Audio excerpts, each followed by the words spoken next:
Hi, I'm Jason Blake, president of PEI. Welcome to this episode of PEI News Watch. And Scott, we're sitting in this room today. There's a lot of history here. I see all these history books going back to the 60s.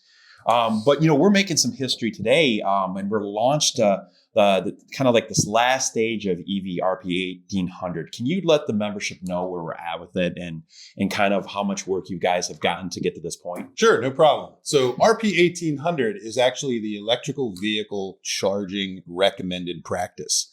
Over the last 18 months, the PEI committee for that has developed a scope and then also drafted some language around how to do the proper safe installation of EV equipment when it's co-located with liquid fueling equipment. Okay.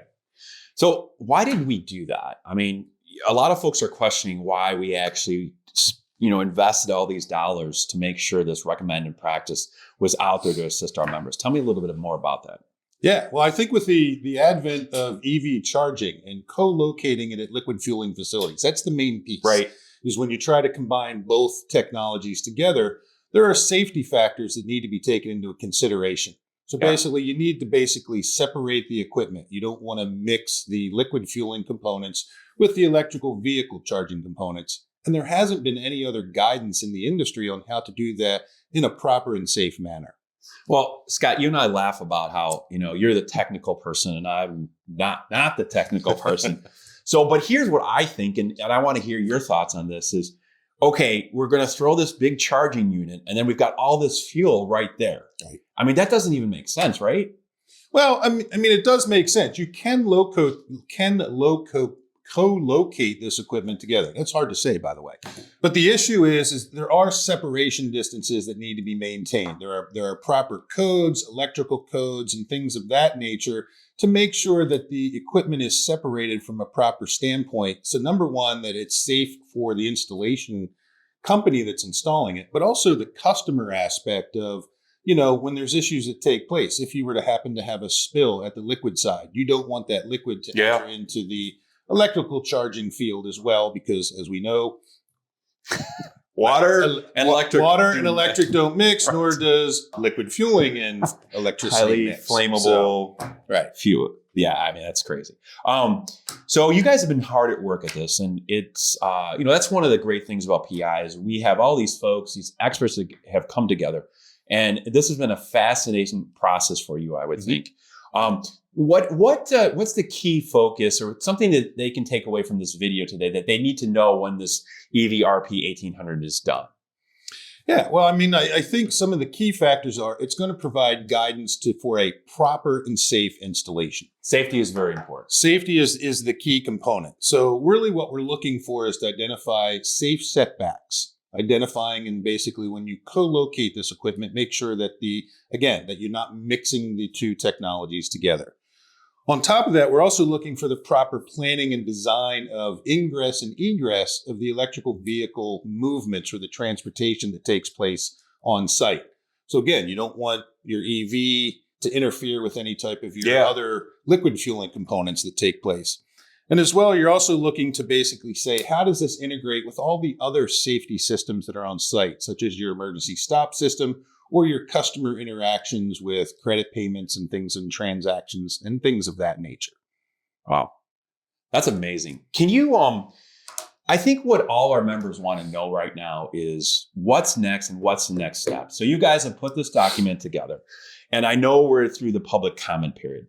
So why don't you make some comments on how the public comment period works and what are the next steps? So when does this really become the recommended practice is what most of our members want to know right now, right? Is that what you guys want to know? Yeah. Absolutely. So anytime the PEI and the committee, so it's really not PEI that developed, it's a committee, the membership that actually develops the document.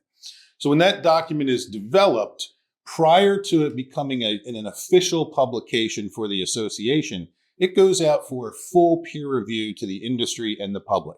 So we make the document available online. Anybody can review it, any association, any industry, anyone else, and they can make comments. We then will collect all of those comments, compile them, and then the last step prior to any type of publication is the committee, that committee of experts will review every single comment and make adjustments as necessary to the document so that it does provide the best guidance that we can for the industry. And guidance is really important, right? It's truly the guidance to do it right, is what we always say, right? Right. Yeah. Again, it's not the only way to do it, Right. Jason, but it's probably the best way to do it, to take into considerations of the experts that do this day in and day out on how to do it properly. Well, and that's important. You said experts. I mean, a lot of these folks are still trying to figure it out. Instead of just going out and YouTubing something from not an expert, they're going to have guidance from our industry and folks who have done it before. So they'll follow proper recommended practices going forward, which I think is fantastic. Absolutely. So one more comment from you, and we won't hold you to this, Scott. But, I always say you are the expert in our industry. How do you think this new EV RP 1800 is going to affect our industry? Well, I think it's going to be one of the key documents in the industry on the proper way to do things. Right now, we hear from industry folks, whether it's regulatory agencies, zoning ordinance folks, fire code officials, everyone's looking for the proper way to do this because it is something new and it's happened fairly quickly. PEI, with our integrity of our other documents, I think this will be a very good document to be used. Again, it's guidance. Yep. And again, it's taking a safety approach to this. So the idea is this will be one of the first documents, likely not the only document ultimately, but at least one of the first documents to provide guidance on how to do this correctly. Excellent. Excellent. So I think, the next step really is to get through the comment period. And I know we've talked about this already, Scott. We'll be doing a webinar on this and diving a little deeper, taking, your feedback and kind of the next steps of when the EV RP 1800 is complete. So at this point, Scott, I know we're in the public comment, and I know we wanted to really give everybody an update on where we're at. We hope to wrap this up. When do you think we're going to wrap this up? So the public comment opened on December 2nd. Okay. It's a 60-day official public comment period. That will close on January 31st of 2025. So you've got plenty of time. We will then compile all of those comments, and probably the committee will meet again in mid-March of 25, address all of those comments. And once that process is done and the text is revised, we're pretty much done. Excellent. So Great. At that point, you could probably see a published document. Again, this is all based on the number of comments received and how quickly we get through them. But it's likely that you can see a document by the end of Q2. Wow, that's exciting. Yeah. Well, like Scott said, we're going to have a lot more information coming out on this in 2025. Thanks, Scott, for sitting down with us and having a little discussion. I'm Jason Blake, and thank you for watching PI Newswatch.